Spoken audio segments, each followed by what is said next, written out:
মনে রাখবা যে এই যুবক আল্লাহর আরশের ছায়ার নিচে জায়গা পাবে রে, তার হিসাব নিকাশের কোনো ভয় করার দরকার নাই। মনে করতে হবে এটা আল্লাহর মনোনীত হয়ে গেছে। জোরে বলে ঠিক না বা ঠিক? শয়তানের মাথা খারাপ কি? কারণ আপনাদেরকে আটকাইতে পারে নাই। আল্লাহ আগে জানাই দিয়েছে, হ্যাঁ আমার প্রিয় বান্দাকে তুমি আটকাইতে পারবা না, কারণ তার কাছে তোমার ধোঁকা একেবারে ব্যর্থ হবে। তার প্রমাণ আপনারা যারা জান্নাতের বাগানে এসেছেন তারা বন্ধু। যেটা বলতে চেয়েছিলাম, আল্লাহ কোরআনে সাবধান করেছে, ইন্না শাইতানা লাকুম আদুউন ফাত্তাখিযুহু আদুওয়া। শয়তান তোমাদের প্রকাশ্য শত্রু, তাকে শত্রু বলে গণ্য করো। Satan is the eternal enemy of the universe. ইমানদারদের প্রকাশ্য শত্রু হলো বেঈমান কাফেরেরা, যেমনি করে তেমনি হলো শয়তান মানুষের প্রকাশ্য শত্রু। নাউজুবিল্লাহ বলেন না কেন? আরো জোরে। এখন খেয়াল করেন ছোট্ট একটা এক্সাম্পল। আদম জান্নাতে ঘুমন্ত, ঘুম ভেঙে চাইয়া দেখে বন্ধু মা হাওয়া অপূর্ব সুন্দরী, প্রেমের নজরে হাওয়ার দিকে তাকায়। হাওয়া বাবা আদম সফিউল্লাহর দিকে প্রেমের নজরে তাকায়। আল্লাহ ফেরেশতাকে ডেকে ডেকে বলে, জিবরাইল দেখো দুজন একজন আরেকজনের দিকে প্রেমের নজরে তাকায় রে, দুজনের বিয়ের ব্যবস্থা করো। সুবহানাল্লাহ কয় না? কিসের ব্যবস্থা করো? জান্নাতে ধুমধাম করে বিয়ের ব্যবস্থা হলো। আর মোহরানা হলো নবীর প্রেমের দুরূদ 10 বার সুবহানাল্লাহ। এখন 10 লাখ 20 লাখ কাবিন হয়, আর আদম হাওয়ার বিয়ের কাবিন হলো নবীর প্রেমের দুরূদ। এবার বন্ধু দুজনের মধ্যে বিয়ে হলো। সময় বন্ধু কি করতে লাগলো? অতিবাহিত করতে লাগলো। এদিক দিয়ে শয়তানের কিন্তু মাথা খারাপ হয়ে গেছে। শয়তান সইতে পারছে না, এই সুখের জায়গা থেকে তাকে বের করে দিল। আদমকে হাওয়াকে থাকার জন্য বরাদ্দ দিল। এবার বন্ধু আল্লাহ কিন্তু আদমকে বলেছে, আদম যেখানে থেকে মন চায় খায়ো, গন্ধমের নিচে খায়ো না, গন্ধম খাইলে জালেমদের অন্তর্ভুক্ত হয়ে যাবা। এবার শয়তান কিন্তু কৌশল খুঁজতেছে, কৌশল খুঁজে খুঁজে আবার জান্নাতে গন্ধম গাছের নিচে চলে গেছে। কান্না শুরু করলো। কান্না শুনে মা হাওয়া বের হয়ে আসলো। হাওয়া বের হয়ে আসার পরে জিজ্ঞেস করলো, তুমি কাঁদো কেন? কয় তোমাদের দুঃখে কাঁদি। কই কেন? এত সুখের জায়গায় আর থাকতে পারবা না, অল্প সময়ের মধ্যে এখান থেকে বের হয়ে যেতে হবে। কয় বলো কি? কয় হ্যাঁ, থাকার কি কোনো ব্যবস্থা নাই? কয় এই গাছের ফল যদি খাইতে পারো তাহলে থাকতে পারবা। জোরে জোরে কন্যা নাউজুবিল্লাহ। এই কথা বলে শয়তান গন্ধম চিবিয়ে চিবিয়ে খাওয়া শুরু করলো। মা হাওয়া এবার খাওয়ার জন্য আগ্রহ পোষণ করলো। দেখেন আমি শয়তানের কৌশল বুঝাচ্ছি, কত দুষ্ট শয়তান। এবার শয়তান একটা ডাক দিয়ে বলে, তুমি যদি জান্নাতে একা থাকো লাভ হবে না, তোমার স্বামীও থাকা লাগবে, তুমি একা খাইও না। কত দুষ্ট তার কৌশলটা দেখেন, তুমি তোমার স্বামীকে নিয়ে খাইও। শয়তানের ধোকায় পড়ে গেল মা হাওয়া। এবার গন্ধম নিয়ে গেলেন। আদম সফিউল্লাহ তন্দ্রাচ্ছন্ন ছিলেন, তন্দ্র অবস্থায় বন্ধু গন্ধম খাওয়াইয়া দিলেন। ওই গন্ধম যখন খাওয়াই দিল, পুরুষের এখানে কি আছে? একটা আছে না নাই? এটা বন্ধু আদম যখন গন্ধম খাইছে, গন্ধম খাওয়ার পরে তিনি ফিল করেছে যে আমি গন্ধম হয়তো খেয়ে ফেলেছি। চাপ দিয়ে ধরেছিলেন তখন এটা বের হয়েছিল বন্ধু। এবার মা বাবা আদম মা হাওয়া যখন গন্ধম ভক্ষণ করলো, আমার আল্লাহ সঙ্গে সঙ্গে কোরআন নাজিল করলো। কিতা বুঝায়? আওয়াজ শোনা যায় না? হ্যাঁ আইয়ক, আমিও শেষ করে দিতেছি। কতক্ষণ শাসন করা যায়? শাসন তো খানিক সময়, ভালোবাসা যায় লং টাইম ধরে। আমার ওয়াজ কি আপনাদের কাছে মজা লাগে? সবার কাছে? মাশাআল্লাহ, আলহামদুলিল্লাহ বলেন। এবার কি করলেন? যখন আদম হাওয়া গন্ধম খেয়ে ফেললো, এবার আমার আল্লাহ সঙ্গে সঙ্গে কোরআনের আয়াত নাজিল করলেন। আল্লাহ বললেন, কুল নাহবিতু মিনহা জামিআ। আল্লাহ বললেন, you get down all from here. Allah বলল, জান্নাত থেকে তোমরা উঠ হয়ে যাও, বের হয়ে যাও, নিচে নেমে যাও। জোরে জোরে কন্যা নাউজুবিল্লাহ। তাদের পরন থেকে জান্নাতি পোশাকগুলো অদৃশ্য করে খুলে নেওয়া হলো। ও বন্ধু, তারা জান্নাত থেকে বের হয়ে নিচে নেমে আসলো। সেই দিকে আমার নজর না, আমার নজর হলো আপনাদেরকে বোঝানো। দেখছেননি মা হাওয়াকে ব্যবহার করে কেমনি কৌশল করে বাবা আদমকে সহ জান্নাত থেকে বের করে দিয়েছে।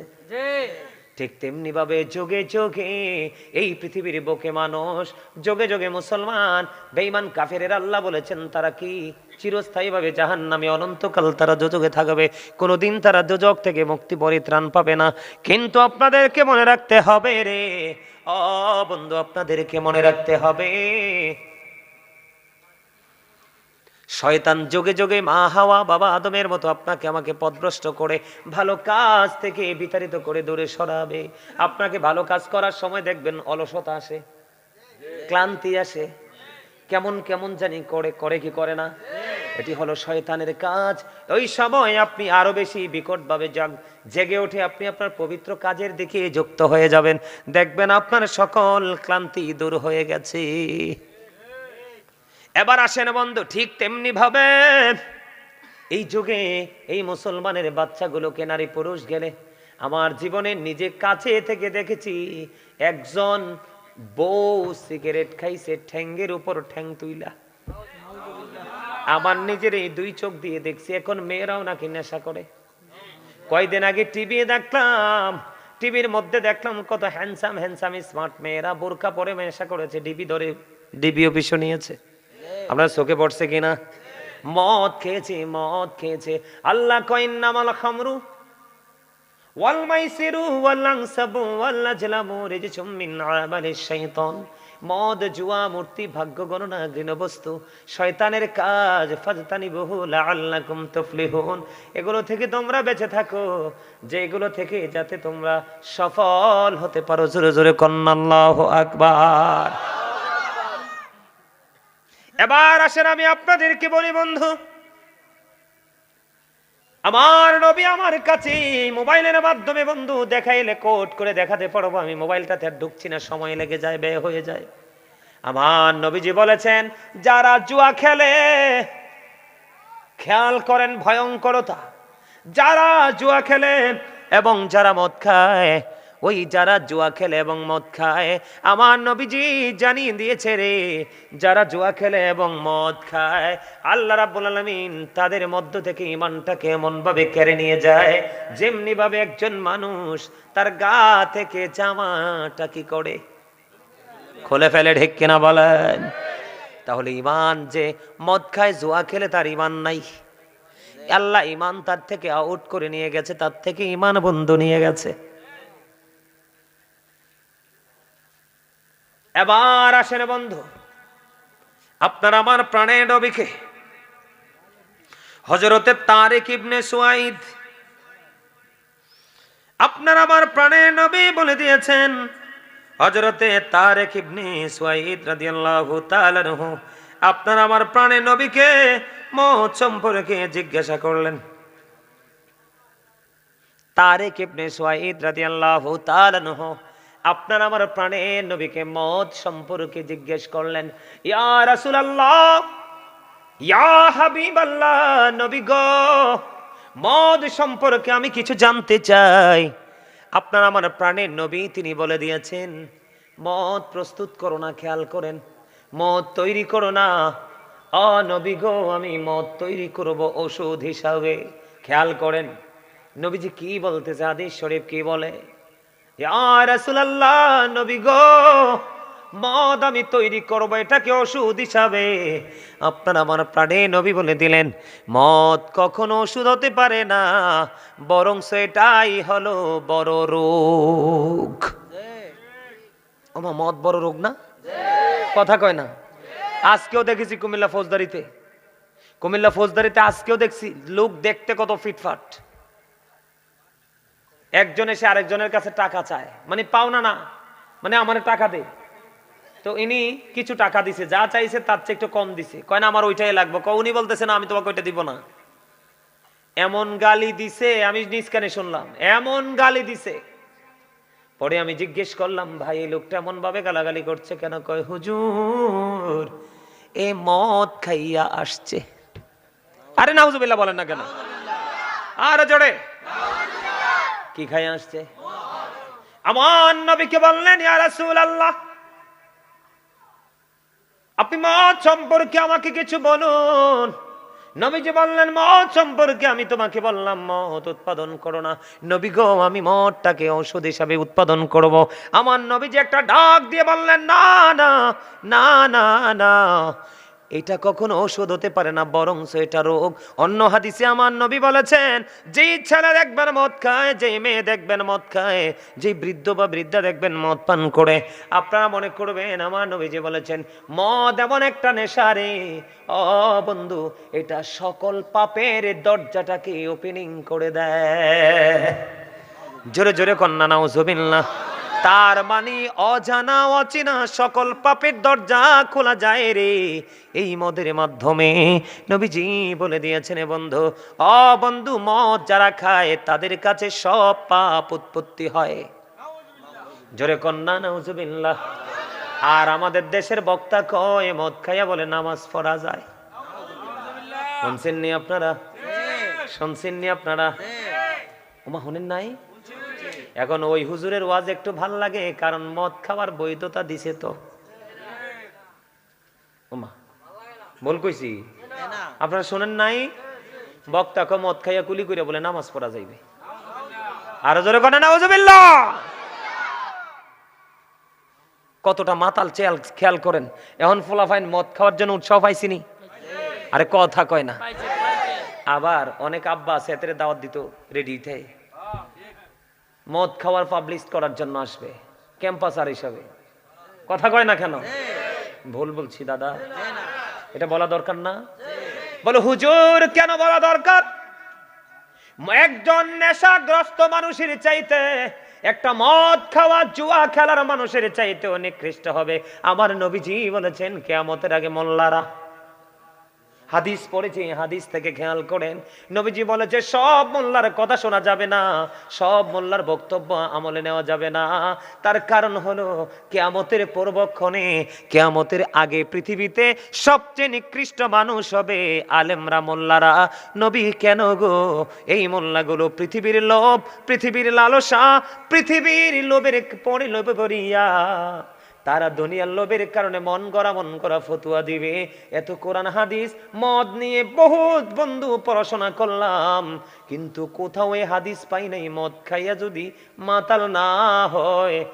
আপনারা আমার দিকে তাকান, নামাজ পড়তে পারবে এই মোল্লা বড় নাকি ইমাম আজম আবু হানিফা বড়? কথা কন। এটা আপনারা বিশ্বাস করেননি? সবাই বিশ্বাস করেন। এই মোল্লা বড় নাকি হযরতে আলী বড়? আমার নবী বলেছে, আমার দিকে তাকান বন্ধু, সিরিয়াসলি শোনেন যুবক, তোমাদেরকে বলছি, এমন এমন ডিজিটাল মৌলবী তোমরা দেখবে, তোমাদের আমল কমাই দিবে, তোমাদের কাছে ভালো লাগবে। আমি এক কথার মধ্যে সব কথা ঢুকাই দিলাম।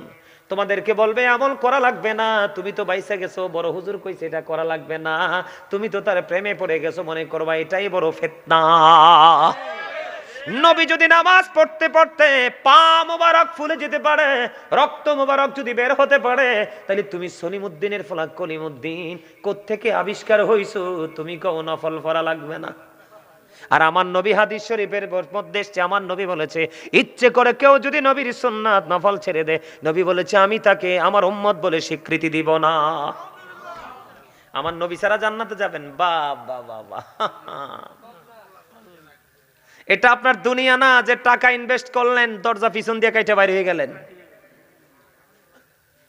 ওটা এমন এক জায়গা, ওখানে গেলে বুঝবেন আল্লাহ যে কি পানিশমেন্ট তৈরি করে রাখছে। এদেরকে পিটানোর জন্য একটা হাতুড়ি বানিয়ে রাখছে, জানেননি? পৃথিবীর সকল মানুষ জিন চেষ্টা করলে এক সেকেন্ডের জন্য জমিন থেকে হাতুড়িটা উঠানো যাবে না। এই হাতুড়ি দিয়ে কন্টিনিউ পিটাবে ওদেরকে। আবার বুঝেন কত বিকট। যেটা বলতে চেয়েছিলাম, আমার দিকে তাকান বন্ধু, হযরতে আলী, এই ওমা, ও লাল টুপিওয়ালা কাকা, এত দেরি করে আইছেন, আবার কথা কন না। আমি তো আজকে ক্লাসের লাস্ট বয়, আপনি তো পরীক্ষা দিলে নাম্বার পাবেন কম, 80তে মাত্র পাবেন 5 নাম্বার।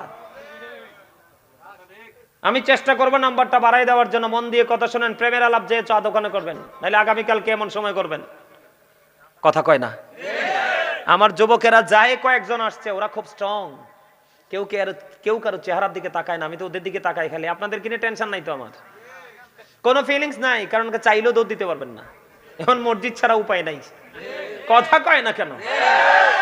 আমার দরকার ওই ফোলাফাইন্ডিরে, যুবকদেরকে, কারণ ওরা ধ্বংস হয়ে গেছে। ওদেরকে দেখলে আমার করুণা হয়, অনেক সময় মনে হয় আমি চিৎকার করে কাঁদি। প্রত্যেকটা সেক্টর যুবকদের আন্তায়, প্রত্যেকটা সেক্টর যুবকদের হৃদয়ে বিধর্মীদের। আল্লাহ কোরআন শরীফ খুলে দেখলাম, আল্লাহ বলেছে ইন্নাল কাফিরিনা কানু লাকুম আদুফাম মুবিনা। আল্লাহ রাব্বুল আলামিন বলতেছেন the heretics are the eternal enemy of the believers. Allah রাব্বুল আলামিন যুবক তোমাদেরকে বলে, আল্লাহ বলতেছে যুবকদেরকে বলতেছে, আল্লাহ বলতেছে ঈমানদারদের প্রকাশ্য শত্রু হলো বেঈমান কাফেরেরা। আজকে তুমি বেঈমান কাফেরকে তোমার হৃদয়ে জায়গা দিয়েছো। আমার টার্গেট হলো যুবক মুরব্বীদেরকে নিয়ে আমার 1% ফিলিংস নাই, কারণ এদেরকে ওয়াজ না করলো মসজিদে যাইব, ওয়াজ না বুঝাইলো যাইব, ঠিক কিনা বলেন? ওই মোল্লা বলেছে যুবকেরা রে মদ খাইয়া কুলি করে নামাজ পড়া যাইব যুবক। আর আমার নবী বলতেছে আমার দিকে তাকাও, আমার নবী বলতেছে আনা মাদিনাতুল ইলম আলিউন বাবুহা। আমার নবী বলেছে দেখেন দুনিয়ার লোভী মোল্লাই কয় মদ খাইয়া নামাজ পড়া যাইবে, আর ইসলামের চতুর্থ খলিফা হযরতে আলী সম্পর্কে আমার নবী ওয়াজ করতেছে আনা মাদিনাতুল ইলম ওয়ালিউন বাবুহা। আমার নবীজি বলতেছেন I am a city of education, the gate of that city is Ali. আমার নবীজি এই কালামে এত কি হইছে? সবুজ টুপি বরাবর যে তোমার পিছনে যে দুইটা দোনোটা খুব দুষ্টামি করতেছে, তোমার লাল গেঞ্জি সবুজ টুপি এই দুইটা ফুংডা আছে, দোনোটার স্টাইলে তোমার কুলা মার্কা স্টাইল।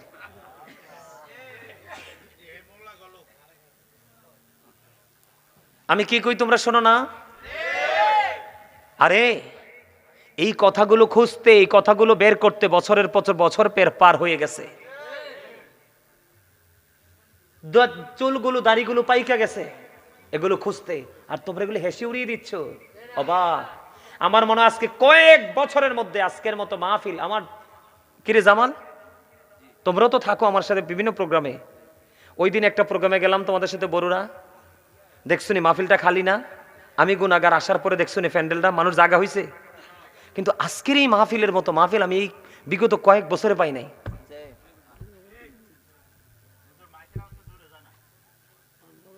আচ্ছা আমার আওয়াজটা না হয় মিয়া ভাই যায় না, কিন্তু এখানে মাহফিল যে হবে এলান তো হয়েছে, এটা এড়াবেন কিভাবে? আমি বলি না এটা এড়াবেন কিভাবে, এটা এড়ানোর জায়গা আছে?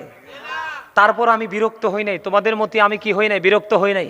আমার কথা হলো তোমাদের মধ্য থেকে আমার কাছে মনে হয় ওই যে একটা ছেলে চিকন করে সাদা টুপি, আজকে বলে গেলাম আপনাদেরকে, এই যে আমার সামনে এটা ওই যে বুড়া সুন্দর, আমার যেই সুন্দর চাচার সাথে একটা ছেলে আছে, চাচা আপনার পিছনে দেখেন ওই ছেলেটা, এটা হ্যাঁ আপনার সাথেরটা, এই ছেলে এই যে হাত তুলছে, এই ছেলেটা আমি আসার পরে এই যে আমার দিকে তার পলক দুটো দিয়েছে, দৃষ্টি দিয়েছে দুটো পলকহীন ভাবে, ঠিক এখনো পর্যন্ত তার আমার দিকে তার দুটো চোখ কাজ করতেছে, আমাকে ফলো করতেছে।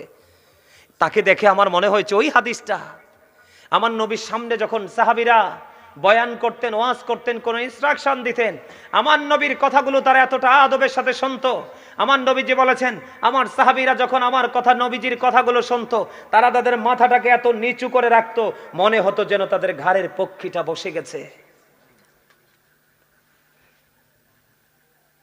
আমার ওয়াজটা এখানে রাখি, জামাল একটু দেরি হইলো, একটু করতাম না ওয়াজটা, একটু দেরি। ওই যুবকটাকে কেন্দ্র করে করছি, ওই ছেলেটাকে কেন্দ্র করে একটা হাদিস শোনাই তোমাদেরকে, তোমরা একটু ধৈর্য ধরো, শিখো। আমার জীবনে হয়তো আর এখানে আসা হবে না, যদি তোমরা সৌভাগ্যবান, তোমরা বিবেকবান হও, তাহলে তোমরা আজকে এখান থেকে অনেক কিছু নিয়ে যেতে পারবে। তোমরা কিন্তু এটা একটা মার্কেটে আসছো, এটা রুহানিয়াতের মার্কেট। কিসের বাজার? এটা রুহানিয়াতের বাজার। এই বাজারে তোমরা ব্যাগ নিয়ে আসছো, ব্যাগ হলো কি তোমার অন্তর। তুমি যদি চাও এই রুহানিয়াতের বাজার থেকে তোমার ওপারের বাজার ইচ্ছে মতো করে নিতে পারবা আজকে। আমি অন্য বক্তাদের মতো ঘড়ি ধরার ছেলে না, কারণ আমি জানি আমার জীবনের সময় খুবই অল্প, কোন দিন জানি চলে যায়, কিন্তু কোন দিন চলে যায় এই প্রত্যাশা আমার মধ্যে সব সময় কাজ করে। কিন্তু এই জন্য যেখানেই বসি কয়েকটা বিষয়, 4টা 5টা 6টা বিষয় ছাড়া ওয়াজ করি না। জামাল ভুল বলছি? আপনি বাংলাদেশে আর একটা বক্তা পাবেন না এরকম, আমি চ্যালেঞ্জ করে বলতে পারবো। কারণ পৃথিবীটা ছোট হয়ে গেছে, মানুষের হায়াত কমে গেছে, মানুষের রিজিক ছোট হয়ে গেছে, শুধু একমাত্র আপন কর্মের কারণে। এজন্য আমি চেষ্টা করি কেউ নি হেদায়েতের পথে আসে, কারোর হৃদয়ে নি কথাগুলো কি পৌঁছায়। আল্লাহর কসম করে বলছি, আল্লাহি আল্লাহর কসম করে বলছি, আজকে এখানে বসে এত ধমক, এত বিনয়ী, কখনো স্ট্রংলি কথা বলার একটাই উদ্দেশ্য, আপনাদের হৃদয় পর্যন্ত নিয়ে আমার কথাগুলো যায়। কারণ এগুলো তো আমার না, আমার আল্লাহ এবং আল্লাহর রাসূলের। ঠিক কিনা বলেন? আমি যখন ওয়াজ করি তোমাদেরকে বলি, যুবক ভাই, আমি যখন ওয়াজ করি আমার জীবনে এমনও যুবক পাইছি, আমার ওয়াজ করতেছি আর তো তার চোখ দুইটা ঝর্ণা হয়ে গেছে। আরে আরশের নিচে ছায়া তো আল্লাহ তার জন্য বরাদ্দ রাখছে, আরশের যে ছায়া তার জন্য বরাদ্দ রাখছে। চোখের পানি সস্তা জিনিস না। আমার নবীজি বলেছেন, কেউ যদি মাছির মাথার পরিমাণ একটা ফোঁটা চোখের পানি ফালাইতে পারো, আমার আল্লাহর কথা মনে করে, আখেরাতকে ভয় করে, আমার নবী কথা দিয়েছে, আমার আল্লাহ রাব্বুল আলামিন জানিয়ে দিয়েছে, নবীজি কথা দিয়েছে যে ওই ব্যক্তির জন্য জাহান্নামের আগুনটা আমার আল্লাহ হারাম করে দিবে। আলেমদেরকে ভালোবাসার মর্যাদা, আলেমদেরকে মহাব্বত করার মর্যাদাটা আমি তোমাদেরকে একটু বুঝাই, তোমরা একটু শোনো।